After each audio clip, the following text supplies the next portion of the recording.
करोड़ों दिलों पर राज करने वाली वो शख्सियत ऋषि कपूर आज हमें अलविदा कह गई। उम्र के हर पड़ाव में अपने अभिनय से आपने करोड़ों दिलों पर राज किया है। आज मेरे प्रिय लेखकों में से एक आशिक जी के लिखे इस प्यारे से पत्र के साथ आपको श्रद्धांजलि। प्रिय ऋषि जी, अभी अभी एक मित्र ने फोन पर आपके निधन की खबर दी है। सुनकर लग रहा है कि मेरे भीतर का बहुत सारा बचपन मर गया है। मेरी उम्र के लोग जो 90 के दशक की पैदाइश हैं, उनके लिए आप उनके बचपन की खूबसूरती थे।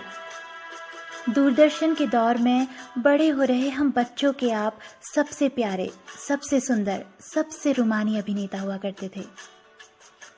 अचानक से मेरी आंखों के सामने श्री 420, मेरा नाम जोकर, बॉबी, लैला मजनू, कर्ज, सागर, प्रेम रोग, चांदनी, दीवाना आदि फिल्मों के वो सारे सीन खुल गए जिन्हें हजारों बार देखकर मैंने शीशे के सामने सैकड़ों दफा एक्टिंग की थी।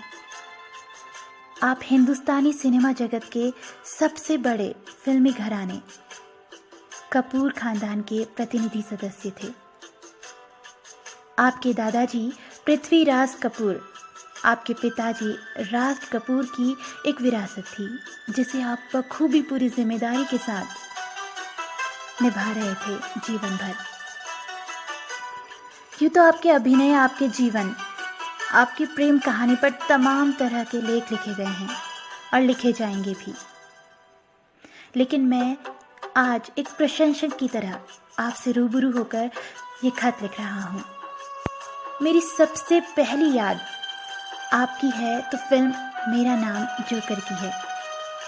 फिल्म मेरा नाम जोकर में आपने जोकर राजू के बचपन का किरदार निभाया था। राजू को अपनी टीचर सिमी ग्रेवाल से मोहब्बत हो जाती है और वह दिन रात उनके ही ख्वाब देखता रहता है। एक रोज राजू को मालूम पड़ता है कि सिमी ग्रेवाल की शादी मनोज कुमार से होने वाली है। तब पहली बार राजू का दिल टूट जाता है। ऋषि जी, मैंने यह फिल्म तब देखी थी जब मैं खुद राजू की उम्र का हुआ करता था और मुझे अपने स्कूल की साइंस की शिक्षिका से बेपनाह इश्क था। इत्तेफाक की बात यह है कि उनकी शादी भी मेरी आंखों के सामने हुई थी। यह मेरा सबसे पहला परिचय था आपसे। मुझे एक पल को लगा कि आप मेरी कहानी सिनेमा के पर्दे पर जी रहे थे। हालांकि यह फिल्म आपके पिता राज कपूर के लिए बुरा सपना थी, इसलिए कि फिल्म फ्लॉप हुई थी और वह कर्ज में डूब चुके थे। लेकिन आपके लिए यह फिल्म सुनहरी याद थी। इस फिल्म में आपके निभाए किरदार को सर्वश्रेष्ठ बाल कलाकार का नेशनल अवार्ड भी मिला था। जब आप नेशनल अवार्ड को लेकर अपने दादाजी पृथ्वीराज कपूर जी के पास पहुंचे तो उनकी आंखें नम और सीना गर्व से चौड़ा हो गया था।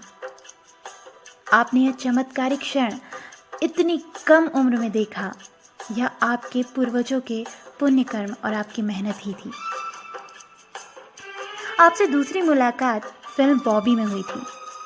आपकी भोली शक्ल, मासूम सी मुस्कान का मैं एक क्षण में फैन हो गया था। आपकी बेल बॉटम पैंट का ऐसा दीवाना हुआ कि फिर 2 दिन बाद बाजार जाकर कपड़ा खरीदा और वैसी ही पैंट सिलवाई। फिल्म में मैं शायर तो नहीं, गीत के जरिए जो आपने एंट्री मारी थी और जिस तरह अरुणा ईरानी के साथ आप झूमे थे, यह सच में बेहद खूबसूरत था। उस क्षण मुझे दिख गया था कि आप भारतीय फिल्म जगत के सबसे रुमानी अभिनेता बनेंगे। डिम्पल कपाड़िया के साथ आपके गीत हम तुम एक कमरे में बंद हों को देखकर सचमुच लगा कि प्रेम से खूबसूरत कुछ मुमकिन ही नहीं इस प्रकृति में। फिल्म कर्ज में आपका गिटार बजाना इतना रास आया था कि गिटार क्लासेस ज्वाइन की, लेकिन गायन में ऐसी रुचि थी कि गिटार तो नहीं सीख पाया, मगर गले से फिल्म कर्ज के प्रतिनिधि गीत एक हसीना थी, एक दीवाना था कि दिन जरूर निकलने लगी। चमकती लाइट वाली जैकेट खरीदने के लिए कई महीनों तक अपने पिताजी के आगे रोता रहा। उन्होंने भी शर्त रखी थी कि यदि क्लास में फर्स्ट आओ तो जैकेट मिलेगी। लेकिन अफसोस कि ना कभी फर्स्ट आया और ना कभी आप जैसी जैकेट मिली। आप तो जानते ही हैं कि हम आर्टिस्ट लोग कहाँ ये फर्स्ट क्लास की पढ़ाई लिखाई में दिल लगाते हैं। फिल्म सागर, चांदनी और दीवाना में आपके प्रेम त्रिकोण को देखकर मैं बहुत दुविधा में पड़ गया था। मुझे एक पल को यकीन ही नहीं हुआ कि आपके होते हुए सागर में डिम्पल कपाड़िया, चांदनी में श्रीदेवी और दीवाना में दिव्या भारती किस तरह से कमल हासन, विनोद खन्ना और शाहरुख खान के प्रेम में प्रवेश कर जा सकी। जिसने एक पल आपको दिल दे दिया, वह किस तरह से किसी दूसरे व्यक्ति के प्रति आसक्ति का भाव रख सकता है। हालांकि कमल हासन के केस में कहानी थोड़ी सी अलग थी, फिर भी मुझे अपनी बचपन वाली समझ के हिसाब से यही महसूस होता था कि डिम्पल यह ठीक नहीं कर रही हैं। ऋषि जी, यहाँ मैं 2 फिल्मों का जिक्र करना चाहता हूँ। लड़कपन में दूरदर्शन पर फिल्मोत्सव का प्रसारण चल रहा था। उस वक्त आपकी 2 फिल्में देखी, लैला मजनू और प्रेम रोग। दोनों फिल्में देखकर मन दुखी हो गया, आत्मा कांप सी गई। बॉबी खेल खेल में देखने के बाद जो रोमानी इश्क की तस्वीर बनी थी वह टूट गई थी। अब समझ आया कि इश्क में कितना दर्द, कितनी पीड़ा है। यह पीड़ा झेलना और जिंदा रह जाना बहुत कठिन होता है। फिल्म प्रेम रोग के गीत मेरी किस्मत में तू नहीं शायद को फिल्माते हुए आपको जब कुछ दुविधा हुई तो आपके पिताजी ने दिलीप कुमार साहब से प्रेरणा लेने के लिए कहा। आपने फिर जो भाव स्क्रीन पर उकेरे हैं कि मैं रात को सपना देखता था कि मैं हल्द्वानी शहर के मुख्य चौराहे पर सर्दी की ठिठुरती रात में काला कंबल ओढ़कर बैठा हूँ और मैं तुझे कल भी प्यार करता था, मैं तुझे अब भी प्यार करता हूँ, गाए जा रहा हूँ। मेरे जहन में लैला मजनू इस तरह बस गई थी कि मैंने अपनी प्रेमिका का नाम फ़ोन में लैला नाम से सेव कर लिया था। इसके अलावा मैं खालिस उर्दू में बातचीत करने लगा था। आपकी हुस्न की खुशबू से मेरी आंखें महकने लगी हैं, कुछ ऐसे संवाद में गढ़ने लगा था। आप पहले ऐसे अभिनेता थे बॉलीवुड में जिनका डांस मुझे बेहद प्रभावित कर गया। आप अपने चाचा जी शम्मी कपूर साहब से शायद मुतासिर रहे हों। आपके आने से फिल्मों की इमेज बदली, एक रॉक स्टार चुलबुले हीरो की छवि भी दर्शकों के दिलों तक पहुंच गई। कव्वाली गायन हो या फिर रॉक स्टार परफॉर्मेंस, आपका प्रदर्शन जबरदस्त रहा। ऋषि जी कहते हैं कि बाल मन जो कुछ पढ़ लेता है वह आजीवन अमिट छाप की तरह रह जाता है। मैंने आपको बचपन में अपनी आत्मा में उतार लिया था, इसलिए दीवाना, दामिनी, चांदनी, प्रेम ग्रंथ के बाद का कोई किरदार, कोई फिल्म मुझे याद ही नहीं। मैंने आपकी सभी फिल्में देखी हैं, यानी मुल्क, 102, नॉट आउट तक की कोई फिल्में नहीं छोड़ी। लेकिन दिल में तो 20 साल वाला ऋषि कपूर ही बसा हुआ है और वही बसा रहे।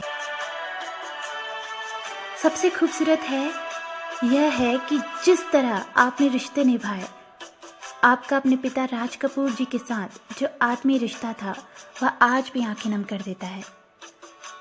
अपने सभी भाइयों में आपने ही सही मायने में अपने अभिनय से राज साहब की विरासत कायम रखी। अपनी पत्नी नीतू सिंह के साथ जो प्रेम का रिश्ता बना, उसकी मिसाल मैं हमेशा खुद को देता हूँ। फिल्म जब तक है जान में नीतू जी के साथ आपने जो प्रेम पर संवाद बोले, वह मैंने उस रोज ही डायरी में नोट कर लिए थे। हर इश्क का एक वक्त होता है, वह हमारा वक्त नहीं था। इसलिए यह मतलब नहीं कि वह इश्क नहीं था। मुझे अपने इश्क पर हमेशा से पूरा भरोसा था। आपने पुत्र रणबीर कपूर को आपने जिस तरह से बड़ा किया वह भी अनुकरणीय है। रणबीर कपूर में जरा सा भी यह एहसास नहीं कि वह हिंदुस्तानी सिनेमा जगत के सबसे बड़े घराने से हैं।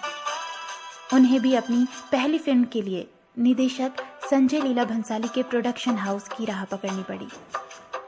इससे पहले असिस्टेंट का काम करना पड़ा।